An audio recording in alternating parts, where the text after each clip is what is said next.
You're listening to The KYLO Show, and I'm your host, Danny Silk. And I'm Brittney Serpell.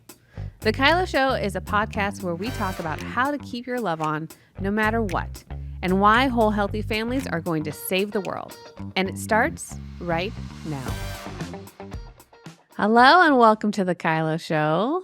We're excited to be here. And we're alive. We're live. Yes. We are live. We're live. We're alive. We're and alive. we're live. And we're live. We're taking live calls. It's true. So exciting. We're having a lot of fun with these live calls. Yes, so it's just our lane. it is our Talking lane. to people. Talking to people. So with that, because we had so many questions that came in, we're doing just questions. Yes. So we're going to jump straight into our first question. Awesome. Come join us.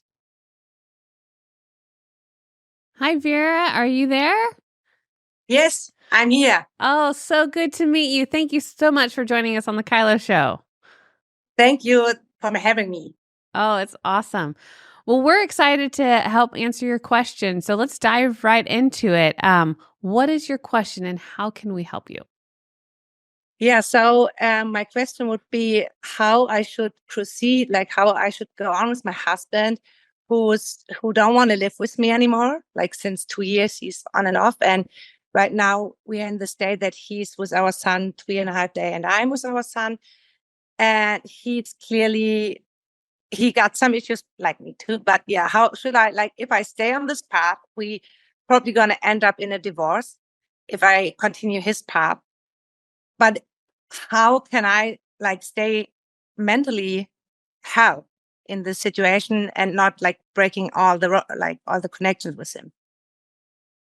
Was it clear? It was kind of. So I'm going to replay what I heard you say, and you let me know if I'm close or not. Yes. It sounds like your husband no longer wants to be in a connected relationship, and so he separated himself, and you have a son in there who you split your time with. And so your question is, how do I keep my love on, stay connected, and married to him, even though that's not something he's necessarily wanting because of just, it sounds like the painful option of divorce is not something that you're looking for. Does that sound about right? It really sounded actually like that I want to say with my clearly not so good English, but I mean, I'm well, happy you with speak English. more languages than I do. Right. I Your speak one, English so is way Thank you so better much. than our German. So good. Yeah. Very okay. good. Great. Well, I'm glad we can clarify that and jump in. So just another question for you.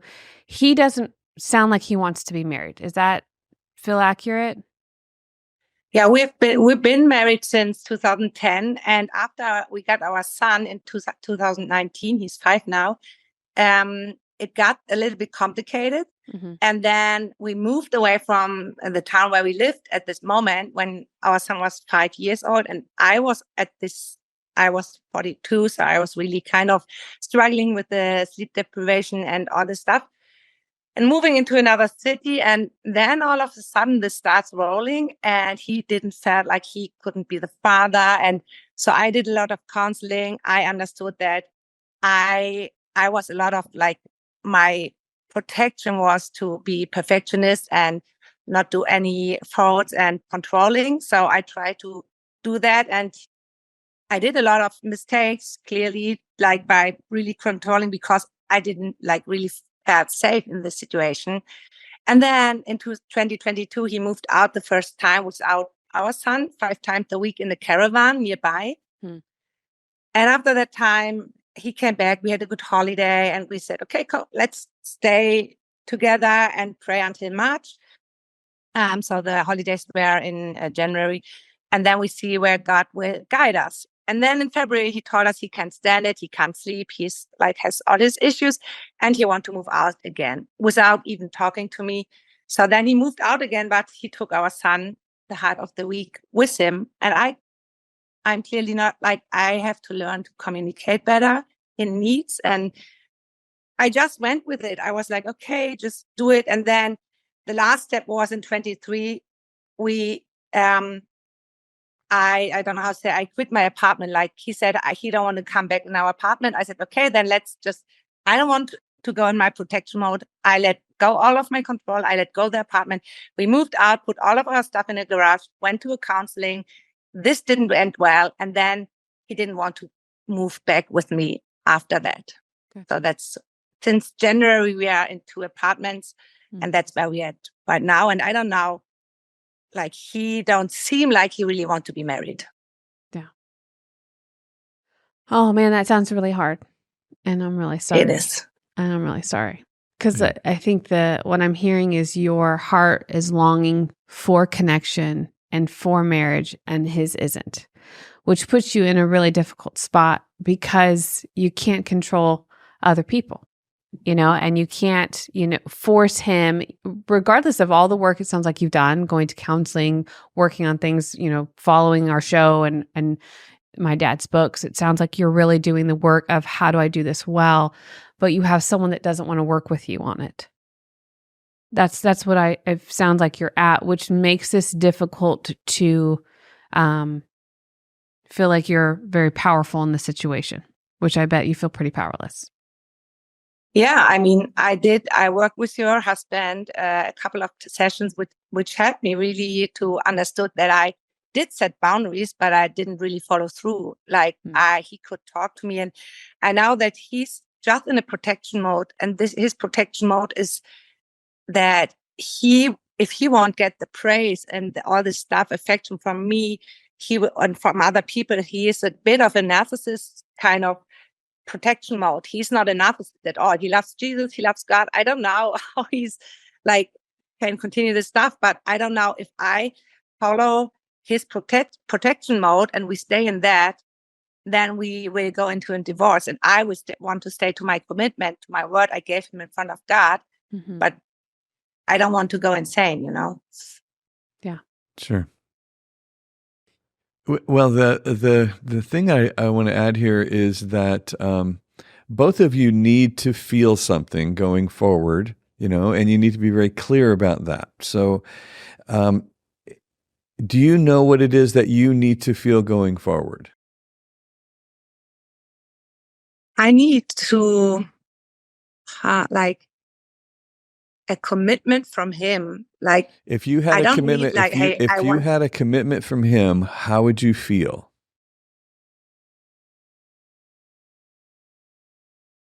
I would feel more safe in that we will battle this thing together. Okay, so you would feel connected, and you would feel like you had a partner, and you would feel loved, and you would feel protected from the threat of divorce. Yeah, I mean, I don't know if I would feel loved in this situation, but I would, the threat of divorce, I think this is the biggest point for me, because it's not about being rejected. I worked through this stuff with God and with my dad and all this.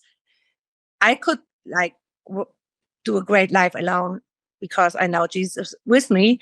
But we have a son, and I know whole healthy family is going to change the world, and that's right. What I want to show. We can battle this thing together. So when you said if you had a wholehearted commitment from him, you don't know if you'd feel loved. What is it that you do? You need to feel loved? Not for the moment. I mean, I don't feel so much love for him either, but I just want need that? A commitment. Do you need to feel loved, or you just need a commitment?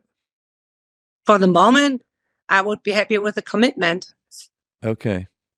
So maybe he's not happy with that. Maybe he's not happy with a loveless marriage. Mm-hmm. And I'm not really sure why you are happy with a loveless marriage. I'm not happy with a loveless marriage, but I mean, so when I ask you what you need to feel, and loved is not in there, why do you think that is? Right now, because I'm just settling for the smaller things that I really want, like for the moment, to build up all this stuff again and getting hobbies and stuff together. And one point. So what if he's not happy with that? What if he's not happy with the smaller stuff? What if he wants the big stuff? Mm-hmm. Yeah, I think this is a really good point. He always said, hey, so we lost 2 babies in 2013 and 14, and we had a major crisis after that, where he said, hey, we are not even friends and all this stuff. So it was really hard for me to hearing that, because for me he was and still is. I mean, right now, not the best. Right now my brothers are jumping in. But, when I say I don't need right now, I just want to see that he's on my side and he wants to continue this marriage and not, Sure. but I don't know how I can let him know, hey, I want to strive for something better that we had. So let's say he needs to feel loved and you need to feel secure. Mm-hmm. So what, how does he feel loved by you? Through adventures, going in the woods, doing stuff. So this was a disconnection point for him when I told him in January that he wanted to continue like a marriage in the light form, just being together at the weekends and apart in the day, like during the week. And I said, hey, I can't do this anymore. I'm walking on eggshells and I need a break. So that was his point where he tipped over, because we didn't even have this great time the last 2 years, because we didn't have adventures and easy time, because we were triggered so easy. Mm-hmm. So he wants to have fun with you. He wants to laugh together. He wants to enjoy you, and that's how he feels safe, and that's how he feels loved. Yeah, he got a different opinion about friends than I have. So that's why he feels that we are not friends. Right. So, but basically he's saying, I'm not enjoying you. Mm-hmm. Yeah. Are you enjoying him? No. Okay. So that might be what you work on, is enjoying each other and making that the goal, instead of trying to get him to commit to the marriage, because you're trying to control something that you don't control, but you can control whether or not you enjoy him. Mm-hmm. And how can I do this? So what I understood is that you said that, hey, let's spend time with him to have adventures and enjoy, laugh together and all this stuff. When I just made this boundary, because I tried this for 2 years and it didn't work out, and it's just going like he wants, like the way he wants it goes. I don't know. This is like. Sure. Well, if you already tried it and it didn't work, then okay, then there you go. You have your answer. Then why would you want to be with somebody who does not want you? Because we have the kid, and I think we are so different, and that's what make us such a good couple, because we can do such great things in the kingdom of God, and we did. Sure. When got all the. But why would you want to be with someone who does not want you? Because I gave him my word. Okay. It's just that. Simple as this. Okay, well, I'm just going to suggest that you let him go.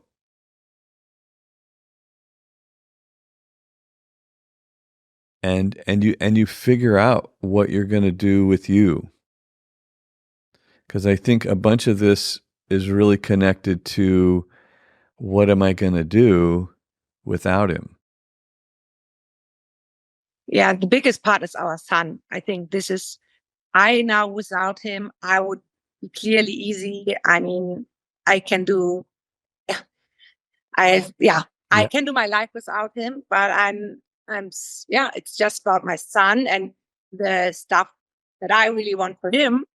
But yeah, it is like this now. I mean, he lives in the apartment on his own. I live on my apartment. We're sharing the our son, or how you say, Sorgerecht. So we have the situation. I'm going my way. I'm trying to get my job back. I'm a sports teacher, and he's working on his job. Yeah. But now we're Vera, at the point. Sorry. You sound like you are a mom that cares deeply about creating a space for your son to grow up in this loved, nurtured environment. That's what I hear. I hear this mom willing to sacrifice her own happiness. Yeah. You are a woman that says, I will lay down my life for the happiness of my son. But what happiness is there that you're modeling for him when he survives a war zone of two people that are miserable? Mm-hmm. What the better example you could be for your son is that you are fully surrendered to the Lord. You pursue him as your Lord and Savior, and you say, you know what? Whole healthy families do save the world. And if this is something your husband doesn't want, how do you make a whole and healthy family with you and your son? And that's what whole and healthy families are, is when we are connected to the Father, we're chasing after him, and I am remaining a powerful person and living out who God has created me to be. Regardless if you decide to come with me, honey, I'm going this way, and I'm going to be a great example of fighting for connection. I don't know what you're going to do. If you want a divorce, you go ahead and let me know. But I am not turning my love off. I'm going to be kind. I'm going to speak kindly about you around our son, and I'm going to raise him to be an amazing man that knows who the Father is. That's what you do. That's how you position yourself to not become a victim of someone else's choice. Poor choice. So I wish I could tell you we have all the right answers, all the perfect solution, and you do A, B, and C, and then you get the perfect outcome. I wish we had a book for that. I do. But Vera, your superpower is that you stay connected to the Father and you say, I'm not going to be a martyr for a loveless marriage and be a horrible example of what my son should fight for. Because what you're proving to him is that marriage is heartless and sad and miserable. And that's not the message you want to send to him. You want to show him how to be a powerful person that is connected to the source. So that's what I would send you off with is, unfortunately, we are out of time. But Vera, I would lean into, you're a good mom. Yeah. And you want to create a whole and healthy family. And if your husband doesn't want to participate with that, that is his choice. But you can still be a whole and healthy family connected to the Father. And that's what I would run into. Okay. That's a great advice. Thank you, Danny. Next time we play basketball, okay? I'm around because I was the basketball player here, so I I'm pay ready. money to see that. That sounds like great fun. Vera, blessings to your home, and we're praying for just strength and courage for you. Thank you so much, to both of you, and thank you for the opportunity. God bless you. Bye. That is so sad. It's a hard one. I hate that. It's a hard one because, you can see in her face as you're telling her, you want a loveless marriage. You want to do, is that what you want? She doesn't want that. Yeah. But that's what she has. Yeah. And that deep level of commitment is,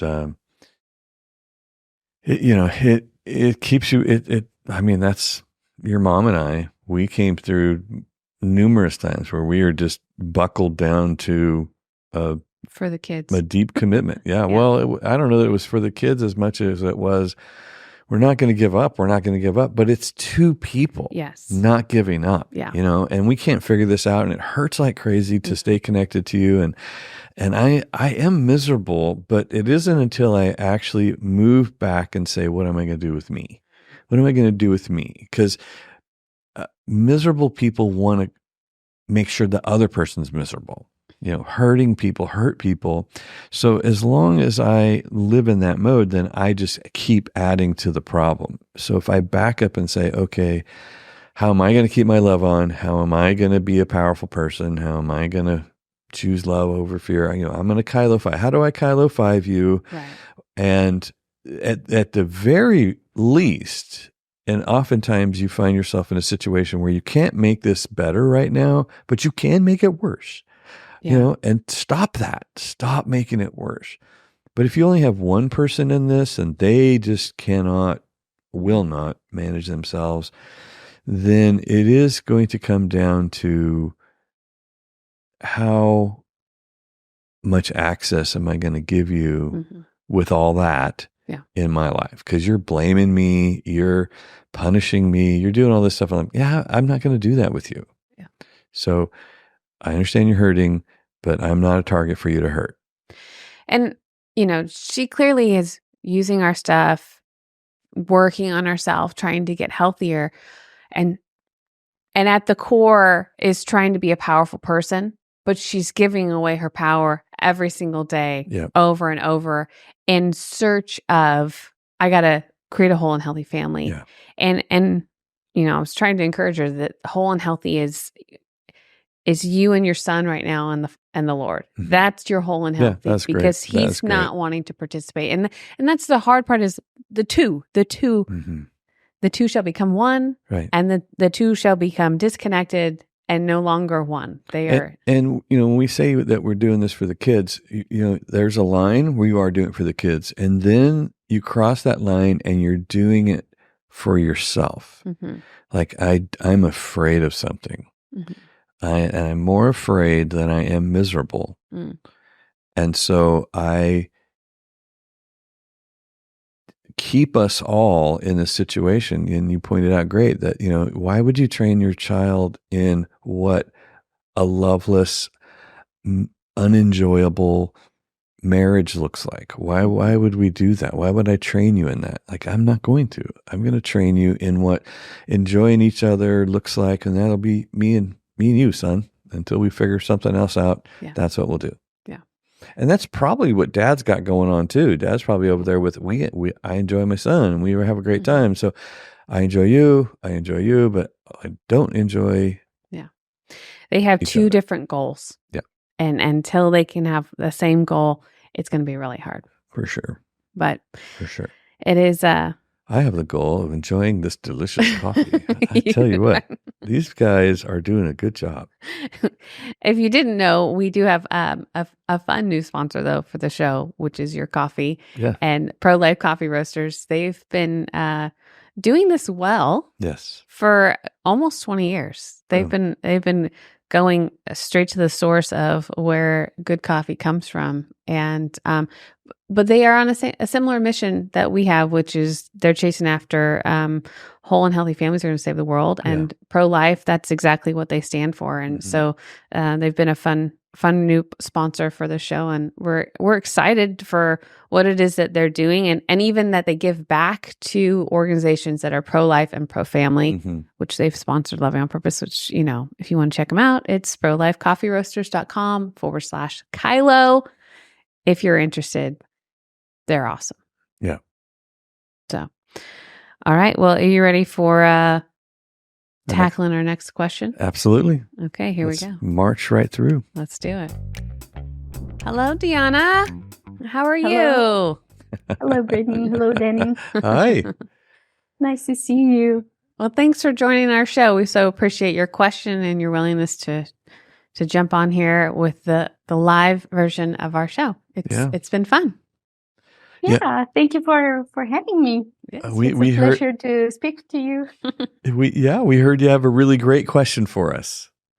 Yeah, my question is, what is the key to not jump into punishment or some manipulative behavior when trying to show logical consequences to toddlers? Mm-hmm. And that is because I think I've been in this path to be more powerful throughout the years. And I've acknowledged how important it is to become empathetic. And that is why I want to show my kids to be empathetic. And I want to show them how their actions affect me. But I don't want to be manipulative to them. And just show them how they can affect myself as a mom, but also empower them to, decide for themselves. Mm-hmm. I love that. I think the toddler years there's so much work. You are constantly kind of repeating yourself. I'm sure you've experienced that, where you feel like you're saying the same thing every single day, which feels tedious, which is probably why we go into punishment or get frustrated because you're like, I just said this, please. And I was kind the first 5 times. Now I'm tired and I don't want to be kind anymore, which is where I think that punishment slips in. And even in exhaustion, I guess the manipulation could take over. I actually view this a little bit like you are practicing being their leader. And so I got to say the same thing over and over again. But I also want to teach you how much your side of the relationship you own. Like I want to develop starting as young as I can, that as you grow and mature, you do own half of our relationship. So like, let's add 10 years to your 2-year-old. When they're 12, I get to say like, hey, the way you're talking to me, it's actually painful. And they understand and own that, I've been hearing this language from Mom, not out of manipulation, but as you are a powerful person that the way you talk to me actually impacts me. So I remember talking to my little ones when they were toddler years, like, Lainey, when you hit your sister, it's hurtful because you're her sister. You're her big sister. So it's less about trying to manipulate her into feeling bad or saying, I'm sorry. I'm looking for her to own the impact that she has on this relationship. That's what I'm trying to guide her to, especially in the toddler years, which I don't know about you, but my toddlers were throwing things or, smushing crackers into the carpet or, whatever it was. So the goal in toddler land was I'm trying to develop that I am a trusted leader in your life that's going to be consistent. And I'm showing you the impact that you have on this relationship. And it's not to convince you that you're responsible for my emotions, but really that you own a part of our relationship. So that fast forward 10 years, I can say to Delaney now, she's nearly 19, that feels disrespectful. I don't know that you're trying to be disrespectful. That's the experience I walk away with. And she goes, oh man, I don't want you to experience that from me. But we've had this discussion since she was 2. So those are just big picture, if you will. That's what I think about when we're using these tools with our toddler, is that we're trying to become a trusted leader, setting healthy boundaries, communicating and empowering them that, hey, what you do has an impact in our family and the relationships, whether it's me, dad, your sister, your brother, whoever it might be. So that's big picture. I don't know if there's like nitty gritty, real super practical that you're looking for. Like, how do I communicate how to stop doing a certain behavior without slipping into punishment? But that's what I think about as far as like the vision overall is I don't want to slip into punishment because I want to build trust with my kid. I want to be a really safe place. And I don't want to use manipulation to try and get you to do what I want you to do out of control because I'm afraid. I want you to see that this is a really, you're a very powerful person and you have value in this relationship. So if you want something more specific, you're going to have to give me something more specific. But that's like the overarching heart behind the tools that I know that we use at Love on Purpose and in Perfect Parenting world. So, well, I think of some kind of moments when I have a 3-year-old and a 15-month-old baby. Mm-hmm. So my oldest, she was like pushing the baby. Yeah. And always the same thing, and I was just trying to show her this hurts. It's not good for him. It's awa. I don't know, like trying to use this language. And at some point it was just too much. And I was like, sometimes I felt like I'm not being powerful. I want just to, I don't know, send her alone in her place. I don't know, whatever she wants to be, but away from the baby, Yeah. So these kind of moments, I think, show throughout the week and every moment of the day. So it's kind of, like sometimes frustrating, but I also have to acknowledge this is possible. And I have found like a place where I can use these words and try to be more powerful. But yeah, it's sometimes frustrating. Really. Yeah, and let me just add that you're really training your 3-year-old about life and relationships. So they don't know that your training is manipulation. Maybe you feel it because you know. So if you did this on an adult, you go, "Gosh, I'm really manipulating this person."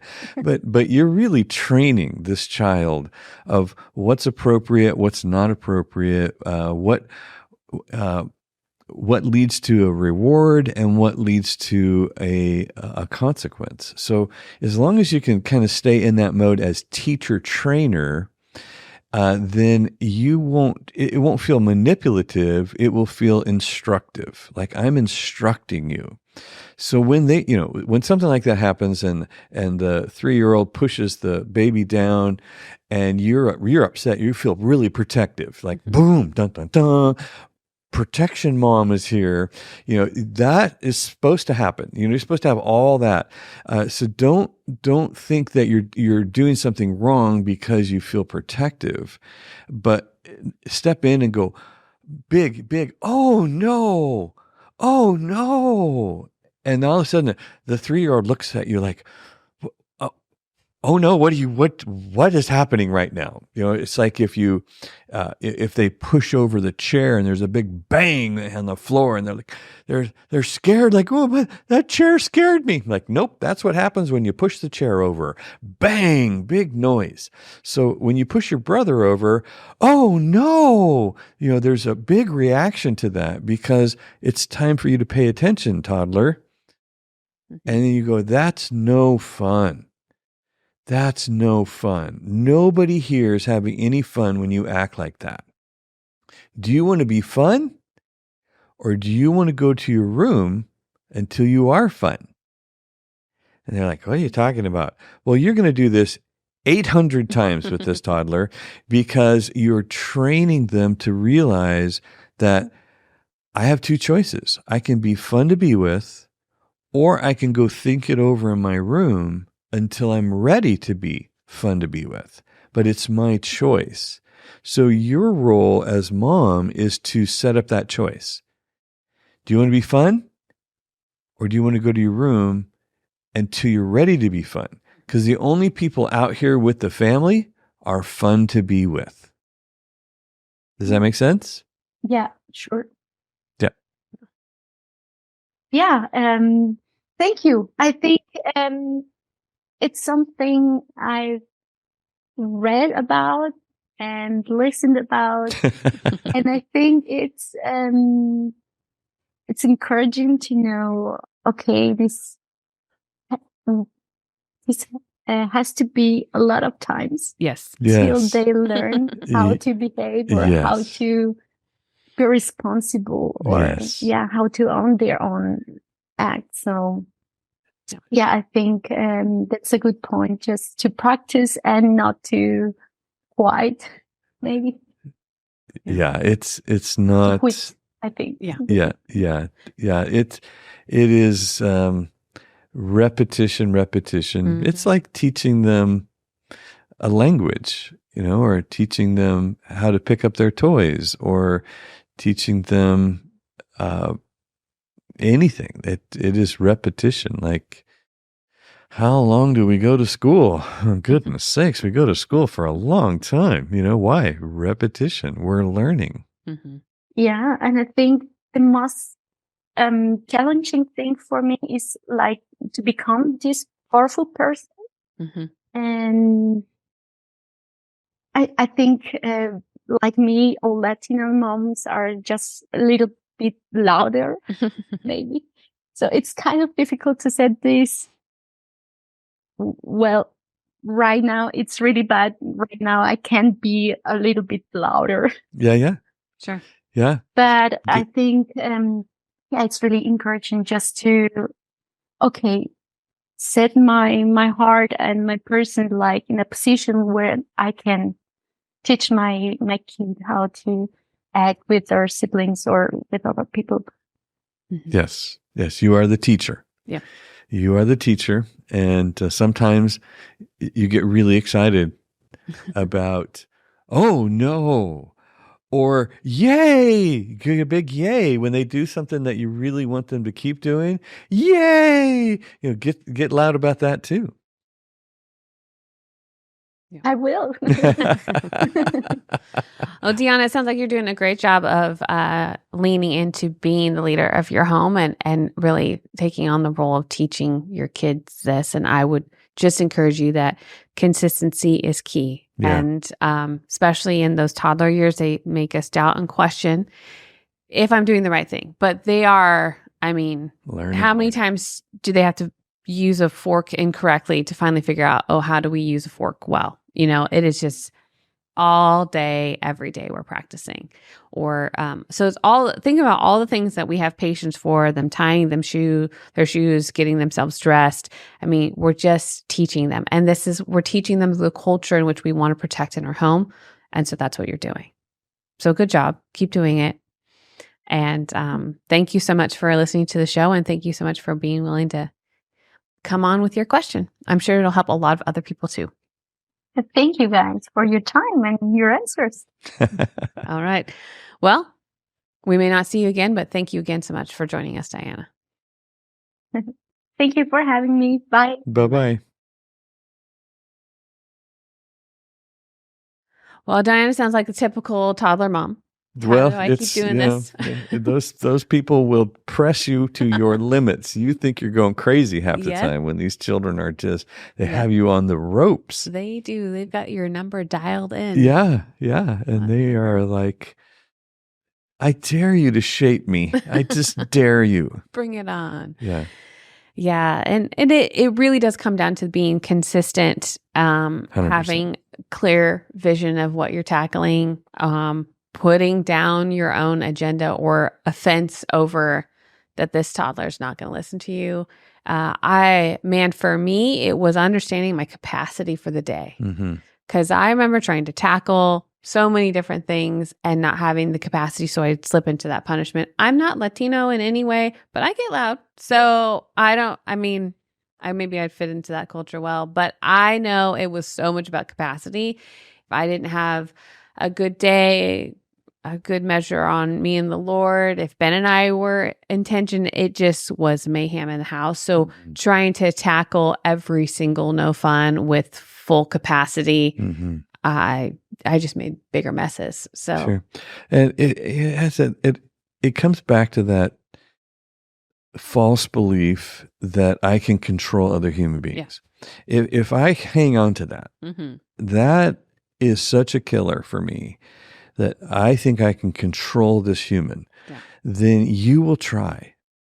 And nothing like a toddler to disprove that fantasy that you can control people. No matter how loud you get, no matter how angry or nasty and disrespectful you become, you still do not control this person. And so they will go into a fit of rage. They will go into a fit of drama. They will just lose their cookies to put on display, you cannot make me do that thing you are trying to force me to do. Right. So it always comes back to, can I control me today?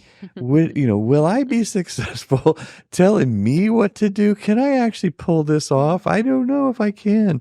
And if